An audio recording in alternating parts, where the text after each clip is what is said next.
Alors, je vais vous proposer de démarrer la session. Un grand merci à vous tous d'avoir pris un peu le temps après un bon petit déjeuner, le tout dans une chaleur supportable, enfin. Et donc, Malika et moi-même sommes très heureux en tout cas de passer ces 3 quarts d'heure ensemble. On va essayer un peu de parler sur des sujets, pas que d'âme, mais beaucoup autour de la gestion de contenu et de l'IA en particulier. Bonjour Malika. Bonjour Frédéric. Bonjour à tous et à toutes et merci d'être là. Non pas en préparant la conférence, mais en venant, on s'est dit mais c'est la combienième d'année où on est présent sur All for Content et on inclut l'année du All for Content tout en ligne. Je crois qu'on a fait des conférences au début, dont ça fait quasiment 10 ans. Et puis après, depuis Activo, ça fait 6 ans. Et puis on en a fait quelques-unes. On est toujours en ligne. présent et on essaye toujours de développer, de partager avec les visiteurs notre vision du DAM et l'évolution du DAM que l'on vit à travers nos projets et à travers nos éditeurs partenaires, ici présents ou absents. Alors on va commencer très rapidement, parce que je pense que certains d'entre vous nous connaissent quand même déjà, de parler d'Activo. On a la chance d'être on va dire, au cœur de Paris et d'une histoire. Donc nos bureaux sont dans la maison d'Alsace. Alors je vous rassure, on n'a pas tout le bâtiment, c'est un flex office. On n'est pas encore au niveau de McKinsey, mais ça, on l'espère un jour peut-être. Et en tout cas, on a un magnifique bâtiment qui est propriété de la région Grand Est, Alsace, voilà, entre Tour Eiffel et Arc de Triomphe. Alors, petite nouvelle cette année, Malika. Oui, alors la grande nouveauté cette année, mais déjà il faudrait peut-être présenter un peu qui nous sommes, mais toujours est-il que là vous pouvez voir à peu près où on est. Et la grande nouveauté de cette année, c'est qu'on a créé avec 2 consultants avec qui nous travaillons déjà depuis quelques années, à qui on a racheté le site DAMnews, une structure et une antenne à Londres. Et on y était d'ailleurs justement la semaine dernière parce qu'il y avait un grand événement sur le DAM à Londres. Donc ça nous prend un peu de temps aussi. Oui, tout à fait.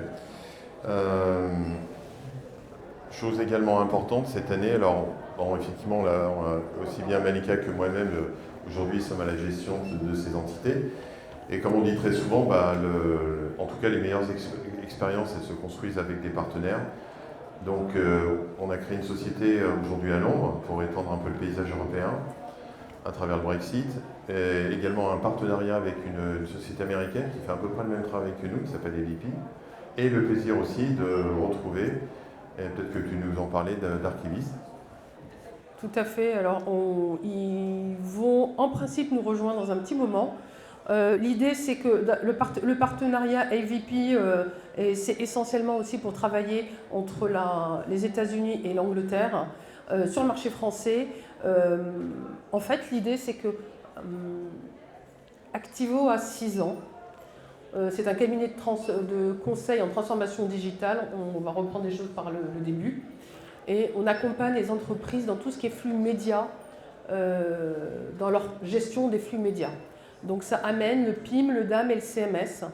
Et dans ce cadre-là, on évolue, on intervient sur différents projets.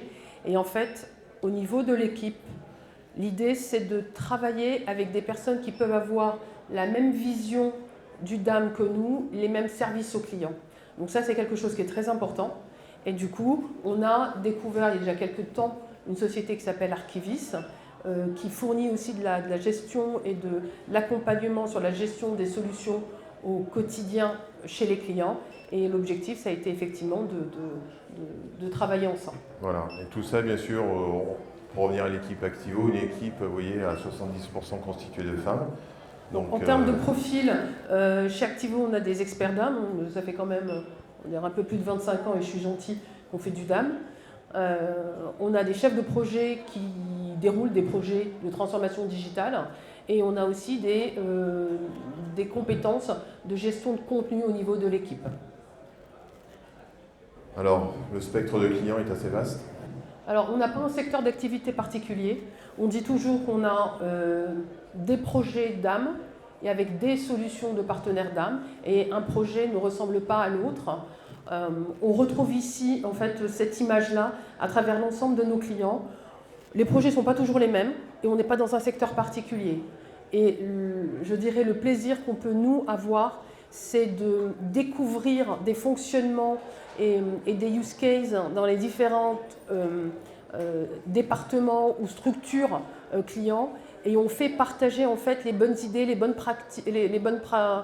pratiques d'un domaine à un autre. Qui parmi vous aujourd'hui dans votre société, alors si vous êtes évidemment dans cette gestion de contenu, utilise un DAM? Qui utilise le SharePoint? Voilà. Donc, qui est sans doute le DAM le plus utilisé en France. Dans tout ça pour vous dire qu'effectivement, les SharePoint, les Drive, évidemment, sont là aussi pour gérer des contenus. Et notre spécialité, bien sûr, c'est d'amener cette gestion de contenu plus efficace dans une solution de DAM. Pour revenir en fait à notre offre de service, aujourd'hui, donc, on fait du conseil. Et dans l'ensemble de nos activités, aujourd'hui, ce qui est très intéressant pour des structures qui ont déjà des solutions DAM, c'est la notion de bilan de santé du DAM. Alors la première fois qu'on a parlé de bilan de santé du DAM, on se dit c'est un peu comme nous tous. À un moment donné, on va chez le médecin et on dit voilà, on a besoin de faire un bilan, ça fait des années qu'on n'a pas vu un médecin et on regarde en fait ce qui marche, pas, ou si j'ai besoin d'un traitement. Là, c'est un peu la même chose.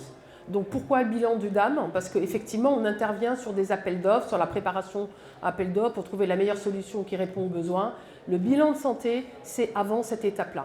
En se disant, voilà, il y a peut-être depuis quelques années, on fonctionne d'une certaine façon, on a transmis, les équipes ont bougé, les assets ont bougé, etc. Peut-être que les processus de travail ont aussi changé. Ça vaut la peine de se poser un peu, de regarder, de cartographier, de faire une étude de ce qui se passe avec les personnes en cours qui travaillent sur cette partie-là pour peut-être ajuster les processus qui sont rattachés en fait à la mise en place et au fonctionnement de la solution DAM. Voilà. Donc ça, c'est vraiment quelque chose qu'on porte énormément. Voilà. Ça ne veut pas forcément dire que c'est un bilan qui va prendre 6 mois, ce n'est pas le sujet, mais ça permet peut-être aussi de repartir, d'adapter 2-3 petites choses et d'avancer avec la solution qu'on a. On intervient également sur, donc je disais, sur les appels d'offres et puis aussi sur la mise en place et le déploiement. Une fois que la solution DAM existe, comment faire en sorte que son fonctionnement reste toujours d'actualité, que les utilisateurs adoptent bien la solution, qu'il y ait une adhésion, etc. Et voilà, donc sur la gestion au quotidien, la gestion des flux, la formation des utilisateurs et la gestion du contenu au jour le jour. De plus en plus, on est amené à migrer ces assets dans le DAM, ce qui est loin d'être tout le temps évident. Et l'idée, c'est quoi? C'est de pouvoir créer ce qu'on appelle un peu un middleware pour aider à la migration de ces contenus depuis un SharePoint, depuis un Drive, depuis un Box dans le DAM. Autre service aussi, parce qu'on est des grands amateurs sur la partie print et la création automatique de catalogues. Donc, je ne sais pas si certains d'entre vous, je pense que vous connaissez tous InDesign, on peut le pratiquer, on va dire, sur un poste classique, mais on peut aussi automatiser la création de ces pages ou à travers une solution plus d'automatisation qui s'appelle Print, pour l'occasion. Alors maintenant, on va rentrer dans le sujet, le cœur du DAM, et voir à travers en fait ce que représente le DAM, ce que va vous décrire Malika, un peu les impacts de l'IA autour maintenant des solutions de DAM moderne. Alors ça c'est vraiment le cœur du sujet. Donc on a posé la question, donc il y a un certain nombre de personnes voilà, qui découvrent un peu le DAM.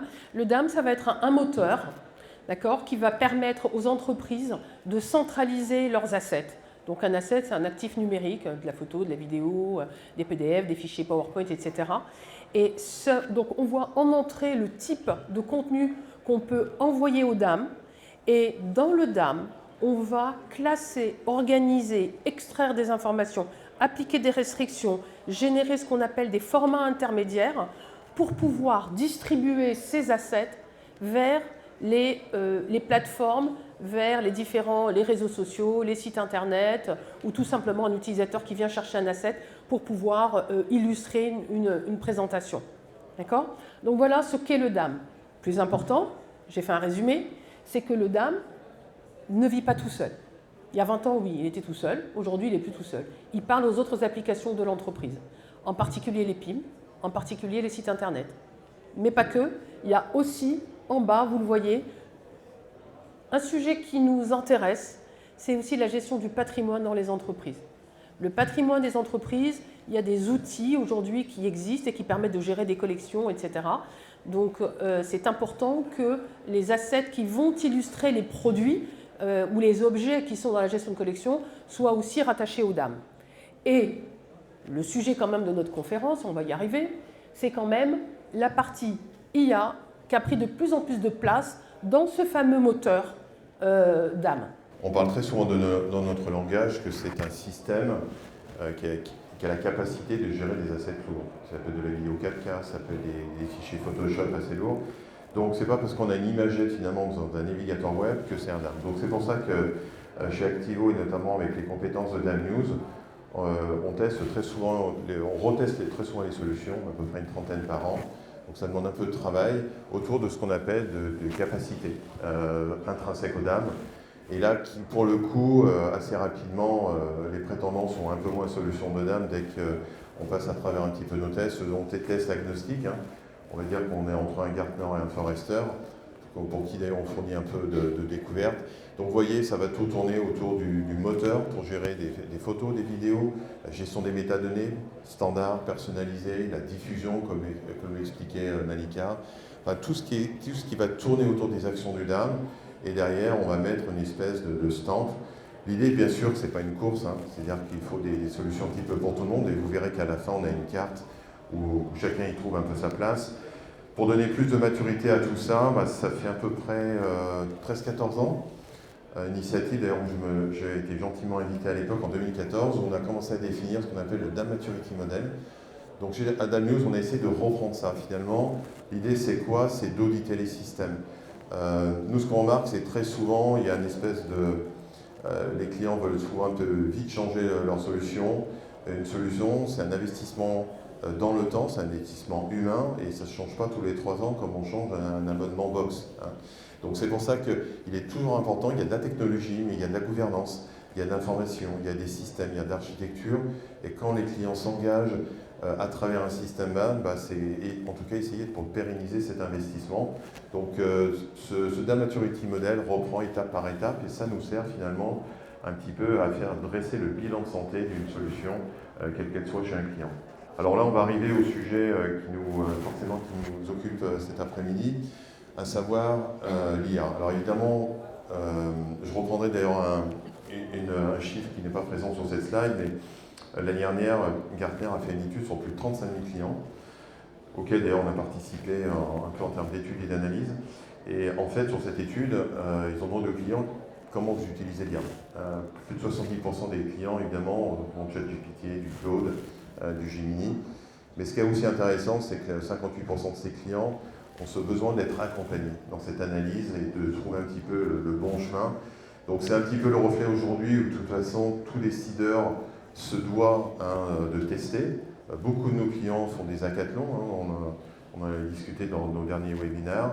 Donc le seul moyen de ne pas rester assis au bord du trottoir, c'est de tester différents types d'IA, des IA personnalisées. En tout cas, c'est le contexte aujourd'hui que l'on a typiquement. Là, ce qu'on essaie de reprendre, c'est que globalement, en fait, dans un DAM, qu'est-ce que vous allez avoir? Alors, évidemment, il y a une évolution qui est due aux technologies. Hein, ce qu'on faisait il y a 5 ans n'existait pas aujourd'hui. Et globalement, donc là, ça se veut très générique, hein, quelles que soient les solutions de DAM. Les solutions de DAM vont se nourrir des capacités de l'IA au regard des évolutions de l'IA elle-même. D'accord? Donc, ça fait à peu près 1 an qu'on parle beaucoup d'IA générative, différents types de langage naturel. Et bien, progressivement, vous allez voir arriver dans les solutions de DAM des capacités de plus en plus avancées. D'accord? Aussi bien dans le traitement de la donnée que de la personnalisation. Et là, vous trouvez ce qu'on trouve aujourd'hui assez communément. Ça va être de l'auto-tagging, ça va être de la reconnaissance faciale, ça va être des débuts de recherche en langage naturel, ça va être de la personnalisation, de la transformation, des débuts où finalement, vous allez commencer, je voudrais, avant que vous cherchiez dans un DAM, vous cherchez avec 3 mots-clés. Là, je cherche telle personne souriante, accompagnée de personnes qui sont en train de discuter, typiquement. Donc ça, c'est des choses qui sont concrètes, hein, qui sont véritablement aujourd'hui mises à disposition. Donc ça vous donne un petit peu un panorama des fonctionnalités actuelles, présentes, et un peu de leur évolution sur ces 10 dernières années. Les solutions DAM s'adaptent à l'évolution de l'IA d'aujourd'hui. Donc ça, oui. Donc il se passe quoi? C'est que ça, en fait, l'intégration de l'IA dans les DAM, elle intervient dès le départ. Donc on a parlé de l'IAGEN, en l'occurrence, l'IAGEN, elle intervient avant même que l'asset ne rentre dans le DAM. Donc ça déjà, on finit aujourd'hui par de l'IAGEN, mais au niveau du DAM, ça devient un point d'entrée puisque l'asset commence à rentrer. Mais effectivement, ce que l'on a maintenant quasi systématiquement sur les solutions, c'est qu'un asset qui rentre dans le DAM, on passe par la reconnaissance de doublons. Donc ça évite effectivement d'avoir tous les assets qui sont sur le SharePoint, que je duplique et je reduplique, etc. Le DAM devient l'unique source de vérité. Donc déjà, on gère cette partie-là. Deuxièmement, on fait du smart tagging ou de l'application de tags automatiques sur des assets, oui.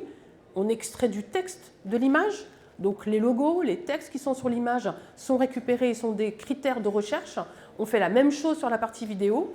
Et tout ça, en fait, plus la transformation que l'on retrouve sur le déploiement et la distribution des assets. Et je ne parle pas justement des dernières choses aussi qui sont arrivées avec la recherche en langage naturel et la recherche en langage naturel avec la traduction. On est de plus en plus dans un monde un peu multilingue, où on a des utilisateurs qui font des recherches dans leur propre langue, etc., où ça devient une exigence, où il y a quelques années, il fallait tout ressaisir en 10 langues, même si on gérait un thésaurus multilingue à l'époque, en fait. Voilà, donc là, maintenant, on va beaucoup plus vite. Ce qu'on voit effectivement sur le marché, c'est que les DAM, il y a 2-3 ans, commençaient à être connectés à un ChatGPT essentiellement. Progressivement, on voit une ouverture de ces différents moteurs et il est plus rare en fait d'avoir aussi bien des accès ChatGPT, Claude, Gemini, etc. Évidemment, il y a aussi une conjoncture où 98% des solutions DAM tournent sur AWS. Donc évidemment, Amazon propose un certain nombre de services autour de l'IA et l'intégration est plus évidente pour les éditeurs. Et on va même de plus en plus sur la personnalisation par champ de métadonnées, puisque souvent pour décrire un contexte, certaines IA sont plus pertinentes que d'autres. Alors, quand on reprend un petit peu en tout cas ce point de vue sur l'impact de l'IA dans le cycle de vie des médias, finalement il est à 5 niveaux essentiels. Il est d'une part dans l'enrichissement, ce qui ne veut pas dire que l'humain n'a pas sa place, tout au contraire. Le principe d'un DAM, c'est qu'on a ce qu'on appelle un vocabulaire contrôlé. Ça peut s'appeler une taxonomie, ça s'appelle un thésaurus. Et en fait, aujourd'hui, il y a 2-3 ans, l'IA était assez bête puisqu'elle remontait un certain nombre de tags qui étaient très souvent en anglais et jamais en français. Mais tout ça a créé un petit peu du bruit dans la recherche. Aujourd'hui, en tout cas chez les derniers éditeurs, on a cette capacité de connecter et de remettre dans le contexte un mot-clé et de la rattacher à une taxonomie pour venir enrichir cette taxonomie. Ça, c'est le premier point. Le point suivant, c'est tout ce qui va être branding, c'est-à-dire qu'aujourd'hui, vous uploadez typiquement un asset, c'est compliqué de le contrôler. Alors, je ne parle pas de contrôle couleur, soft proof, mais je parle de contrôle lié à la typographie, à ce qu'on appelle en tout cas la marque en tant que telle. Donc aujourd'hui, l'IA permet effectivement visuellement d'aller comparer tout ça. Transformation qu'on a évoquée, évidemment, qui est très importante. Transformation des assets. C'est-à-dire que c'est des choses que vous voyez très facilement. Si vous voulez voir les démos, vous allez dans Canva et Canva est devenu un maître en la matière là-dessus. On a également tout ce qui va être workflow. Aujourd'hui, les workflows sont une solution, mais quelquefois un peu très compliqué à mettre en place. Soit parce que c'est très compliqué et qu'il faut pratiquement être un ingénieur chez SpaceX, ou alors c'est trop simple et ça peut pas résoudre le problème. Là aussi, de plus en plus, les workflows deviennent prédictifs et suggèrent des choses. On est toujours dans cette notion de prédictif, de proposer des choses, d'analyser le parcours client. Et le dernier point, c'est tout ce qui va être un peu lié autour de l'organisation des assets et de la gouvernance. Là aussi, on a une analyse qui est de plus en plus détaillée sur comment le DAM est utilisé. C'est-à-dire qu'on n'est plus dans on ne va pas aller vérifier cette analytique de façon un peu bête et méchante, mais le DAM suggère des choses. Donc là aussi, tout ce qu'on vous évoque, c'est tout ce qu'on appelle les agents IA. Aujourd'hui, nous, on a dénombré sur les 126 solutions de DAM, il y en a à peu près 13 qui ont déjà démarré une commercialisation chez les clients. Alors, c'est toujours un peu nébuleux, cette partie-là, parce qu'elle est sourcée du niveau de la data, et la plupart des éditeurs vont très souvent vous proposer une analyse, analyser votre contenu, analyser le trafic que ça peut générer en termes de ce qu'on appelle de tokens, et après, éventuellement, vous sortir, on va dire, une proposition commerciale. On intègre de l'IA. Ça vaut la peine de réfléchir à 2 fois avant de consommer un certain nombre de choses. C'est un budget. Il faut l'avoir en tête. Alors d'ailleurs, vous l'avez, si jamais vous utilisez par exemple un Claude, aujourd'hui un Claude Max, ça vous coûte à peu près $200 par mois par utilisateur. Donc vous multipliez par le nombre de personnes, le nombre de trafic, Nous, on a déjà des cas d'usage qui nous sont remontés où le trafic de l'IA peut coûter 3 fois le prix de la solution. Voilà. Donc là, c'est des choses aussi qu'il faut mesurer. Et le seul moyen de tester, enfin en tout cas d'avoir une idée précise, c'est de tester. Voilà. Là, on a repris de nos amis EVP là, une étude qui a été faite sur quelques milliers de clients, qui n'est pas surprenante dans le sens où finalement, qu'est-ce qu'on pose aux clients? C'est globalement les principaux domaines d'intérêt. Donc évidemment, on est sur la partie IA. On est beaucoup sur des notions d'intégration. Savoir que l'intégration aussi, il y a un impact extrêmement positif dans la création de ces connexions. Avant, on créait des connecteurs un petit peu en dur, on a envie de dire un petit peu à la vieille. Aujourd'hui, vous avez par exemple des solutions qui s'appellent N8N et qui vont créer automatiquement une connexion entre un DAM, un PIM ou un CMS, et ça en quelques heures. Voilà. Donc ça va par-delà le vibe coding, je pense que tout le monde a entendu ce terme, mais en tout cas, on arrive à créer, l'IA permet, et donc du coup, forcément, c'est une grosse demande auprès des clients. Moi, j'ai juste une remarque à faire sur cette slide. Donc l'IA, quand on fait du DAM aujourd'hui, c'est vrai qu'on se pose la question parce que c'est vraiment l'évolution, on en parle partout, et les éditeurs font un gros travail par rapport à ça, c'est la gouvernance. La gouvernance, en fait, elle arrive en 5e place. Aujourd'hui, c'est le pain point qu'on a sur beaucoup de projets. Donc gardez aussi en tête qu'au niveau du DAM, la gouvernance, c'est un vrai sujet. Il faut le positionner dès le départ, quand même vous lancez une consultation, en disant qu'il faut tenir compte de ça. Et le deuxième point sur la partie évidemment des tendances, il n'y a pas trop de surprises, on est beaucoup sur la partie IA. On est aussi dans ces alignements de trouver les budgets. On est dans une période de développement, mais nous on le voit quand même sur des marques avec un certain prestige. Aujourd'hui, les budgets c'est compliqué de staffer, de ressourcer, de trouver les compétences. Aujourd'hui, le RH est compliqué à gérer. Nous, chez des clients, vous passez de 3 jours à 2 jours ou de 2 jours à 3 jours en présentiel, et puis derrière, vous avez 10 personnes qui démissionnent. Donc tout ça, c'est un vrai challenge humain, en tout cas, pour la plupart des clients. L'autre point, alors, évidemment, là, on va en quelques slides voir les avantages de l'IA dans les solutions de DAM. Évidemment, c'est sur la traduction. Je crois qu'il n'y a plus trop faute aujourd'hui, même si on reste quand même dans des donnes où, à un moment donné, quand on traduit en français, on peut se retrouver avec des choses un petit peu bizarres.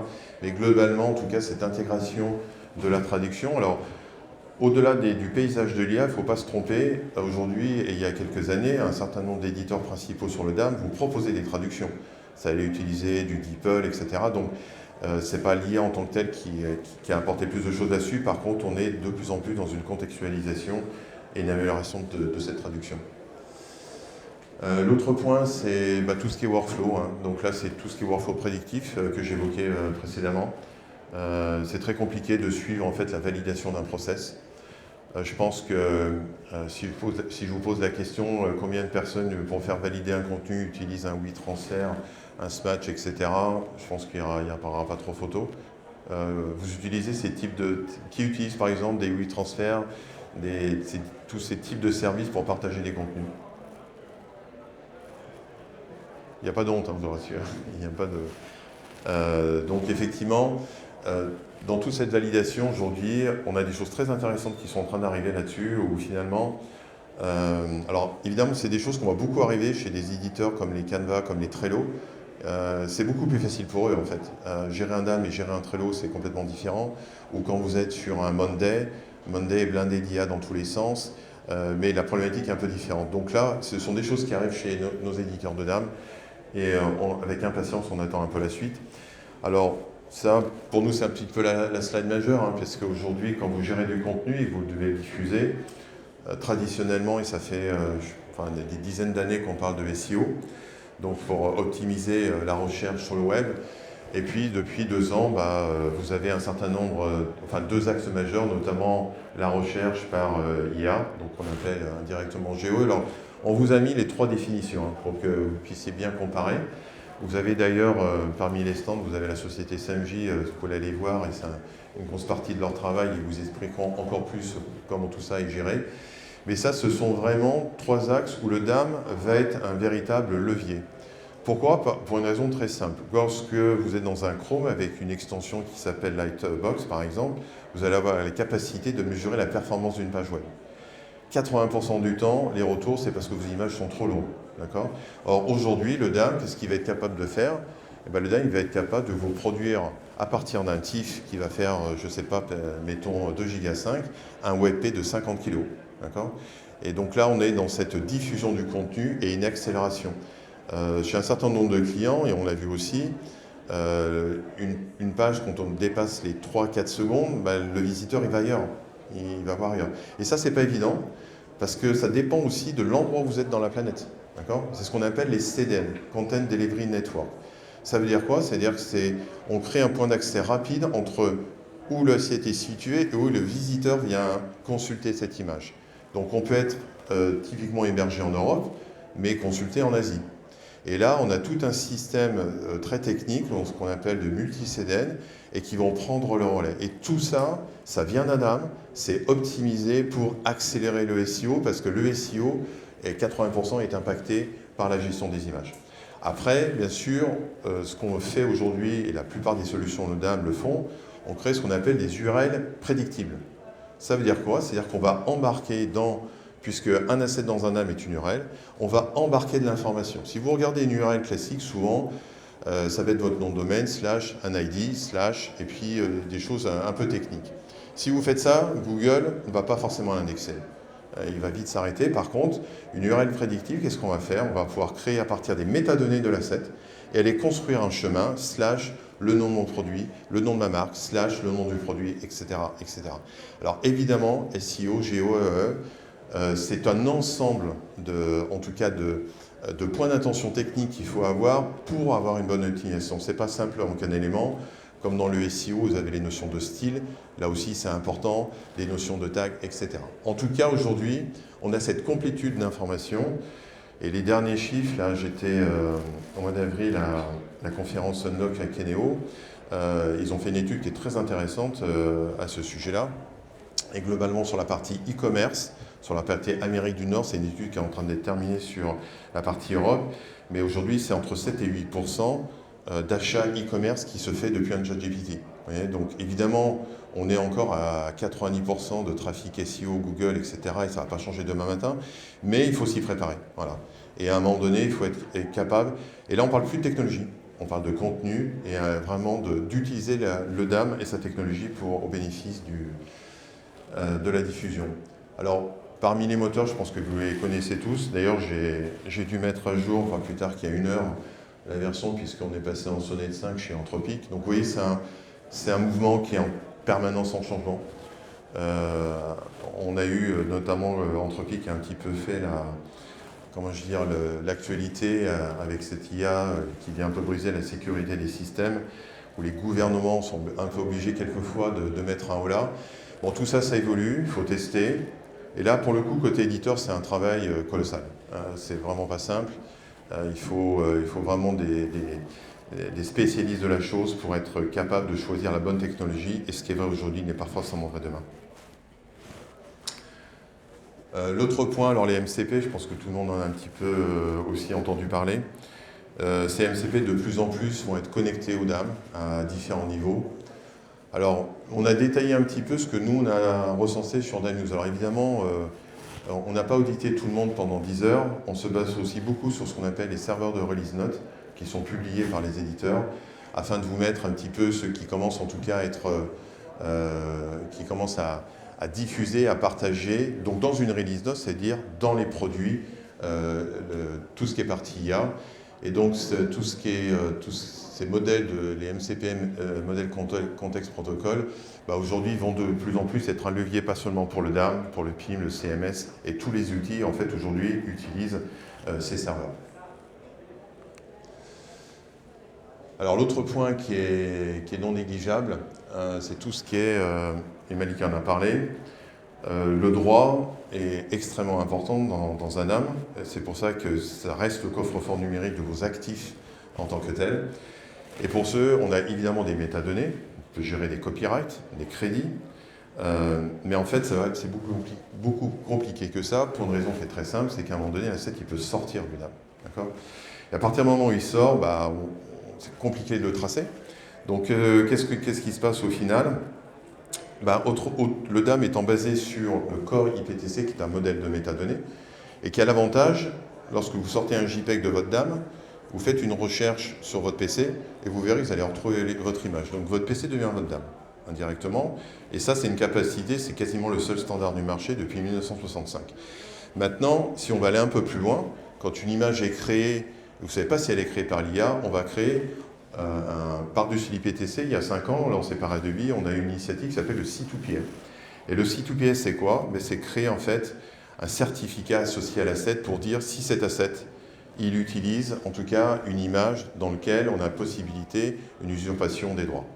Là aussi, les éditeurs sont de plus en plus, en tout cas, attentifs à ça. Et aujourd'hui, on a 4-5 solutions qui, dans leurs produits, permettent d'identifier C2PA.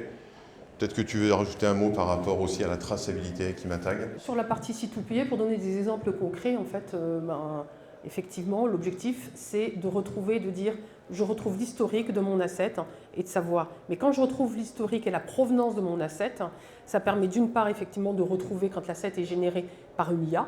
Il n'y a pas de honte, on peut générer un contenu et l'utiliser. Le plus important, c'est de savoir et de le dire aux gens que c'est un asset qui a été généré par une IA.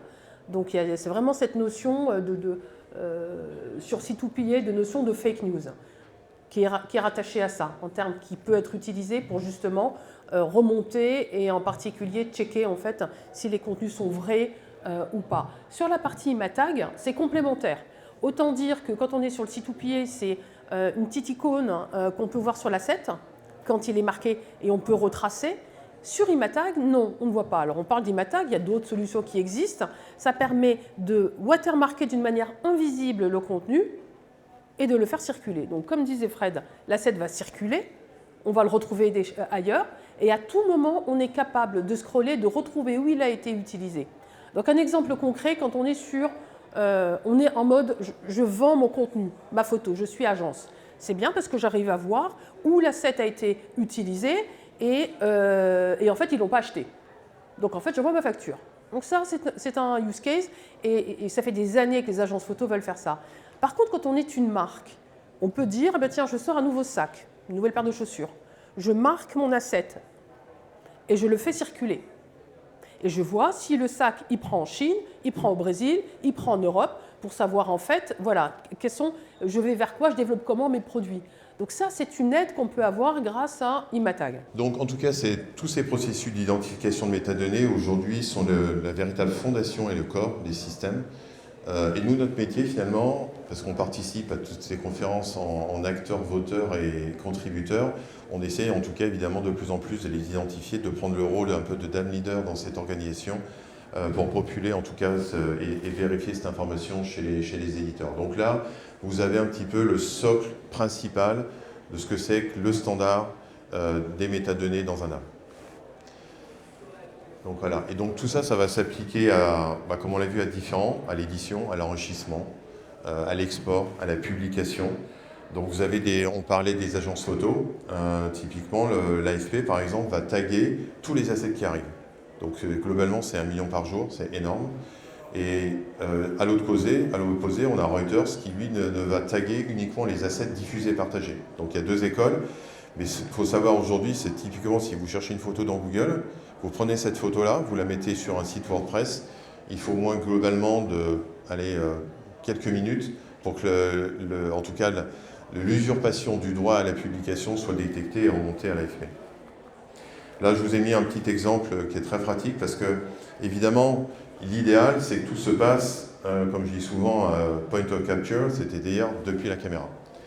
Alors évidemment, il y a un énorme travail et aujourd'hui, le seul appareil qui fait des photos et qui est certifié natif C2PS, c'est le Google Pixel 9 et 10. Pour une raison qui est très simple, c'est que Google, c'est un éditeur de logiciels en tant que tel. Là où aujourd'hui, les Canon, Nikon, Fuji, etc., font des très bons appareils photo, mais n'ont pas les sauces. C'est pour ça que les agences photo aujourd'hui créent des applicatifs pour venir encapsuler ces certificats. Par contre, vous allez le retrouver dans tout ce qui est Photoshop, puisque forcément Adobe a l'initiative, même si le plugin reste encore en bêta. Vous allez retrouver dans Photomécanique, Photostation, enfin tous ces éditeurs professionnels de photos. Alors, on va terminer par ça je te la laisse, Monica. Donc, c'est important, et tout le monde ne le sait pas. J'en ai parlé hier et j'ai réalisé que beaucoup de marques n'étaient pas au courant. À partir du 2 août, vos assets qui sont générés par une IA doivent être tagués comme étant générés par une IA. Et en fait, la phrase, c'est de dire, voilà, nous ne savions pas que c'était généré par IA. C'est plus possible de le dire. Donc quand on prend une photo, qu'on veut utiliser un asset, on doit savoir que c'est une IA ou pas. Et donc vous, en tant que consommateur, vous devez le savoir, mais ça veut dire que celui qui vous met à disposition cet asset, lui doit mettre en place tout le flux pour vous donner cette information-là. Voilà. Alors je vous rassure, vous étiez peu à lever la main par rapport aux DAM, les solutions DAM sont quand même bien avancées par rapport à ça. C'est plus la gestion au quotidien de ce contenu pour pouvoir le préciser en fait. Alors ça, c'est toutes les informations que l'on a à travers le CEPIC. On participe à énormément de sessions de travail avec les éditeurs. Et qu'évidemment, le principe en tout cas un petit peu de ces dates butoirs, c'est un travail qui est en permanence partagé à l'ensemble des acteurs, que ce soit notamment logiciel.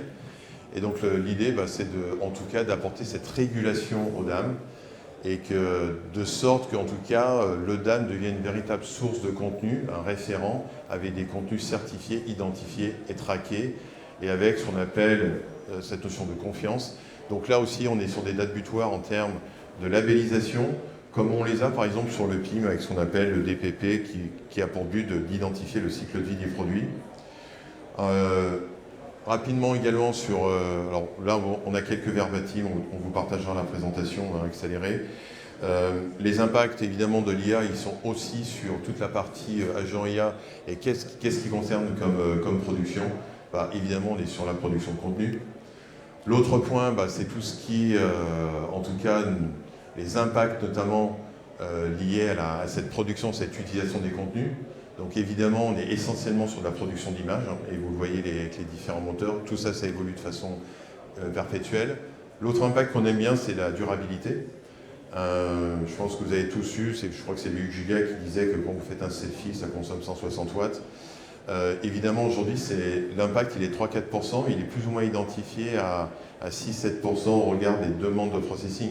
Si vous regardez aujourd'hui la flambée des barrettes de mémoire des ordinateurs ou même pour les smartphones, il y a une accélération. Je crois qu'il y a même un mois, on ne pouvait même plus acheter un ordinateur Mac parce qu'il ne pouvait plus sortir des puces. Donc tout ça fait qu'il y a une accélération et de fait un impact directement par rapport à l'IA. Donc voilà, si on essaie de reprendre un petit peu notre point, évidemment le DAM est basé sur des métadonnées et tout ça va nous permettre de parfaitement identifier le cycle vie des assets. La chaîne C2PR, en conclusion, vous en a parlé, sur toute la chaîne de diffusion. Voilà. Et enfin, on va terminer parce qu'on vous a parlé beaucoup d'éditeurs de DAM. Le Chief Martech aujourd'hui a publié depuis, vous voyez, des lustres, cette carte complètement dingue de toutes les solutions, avec une augmentation de 10-15% par an. Si on regarde un peu plus près, aujourd'hui vous avez tous ces éditeurs. Et tous ces éditeurs sont bons en fait, parce que tout est une question de cas d'usage. C'est pas une course aux Jeux Olympiques. Il y a des stratégies qui sont différentes. Donc évidemment, quand on n'est pas sur des stratégies type e-commerce, on a un peu moins de popularité. Et suivant les cas d'usage, le cloud est de moins en moins personnalisable. Là où les solutions, on va dire, plus enterprise, on va trouver plutôt sur la partie supérieure de ce graphique, sont plus souples en termes de personnalisation et on va dire d'intégration complexe à des différents systèmes. Mais ça part d'un Piwigo qui est quasiment en mode open source, à un Adobe qu'on connaît qui est sur des systèmes plus complexes. Voilà. Donc pour terminer, vous pourrez retrouver toutes ces informations, tout ce qu'on fait, c'est complètement public, à travers le site de DAM News, digitalassetmanagement.org. Et comme on doit rendre à la France ce qui appartient à la France, aussi depuis un an, toutes ces traductions sont faites, et elles ne sont pas faites avec ChatGPT, donc ça demande un peu de travail. Donc on les retrouve sur DAM News FR. Voilà. Chaque année, on vous a distribué, je pense certains d'entre vous, on fait un magazine anglais-français, où on prend beaucoup de cas d'usage. Cette année, vous retrouverez toute une panoplie sur sur l'usage de l'IA, des agents, leur intégration. Évidemment, qui dit aussi livre blanc, donc là vous pouvez aller scanner ce QR code et vous tomberez sur une page où vous pourrez récupérer ces quatre livres blancs dans deux langues, anglais et français. Donc sur le DAM et le PIM, le DAM durable, l'état de l'IA dans le DAM, et bien sûr tout ce qui fait un système DAM. Voilà. Toutes les vidéos que nous prenons, vous allez les retrouver sur Activo TV. Voilà. Et merci aux équipes qui s'en occupent chez nous. Et le dernier point, je te laisse Malika. Alors, le dernier point, c'est également notre conférence OnDAM Paris. Donc pour ça, 6e édition cette année qui se tiendra les 17 et 18 novembre à Paris. Merci bien à vous tous.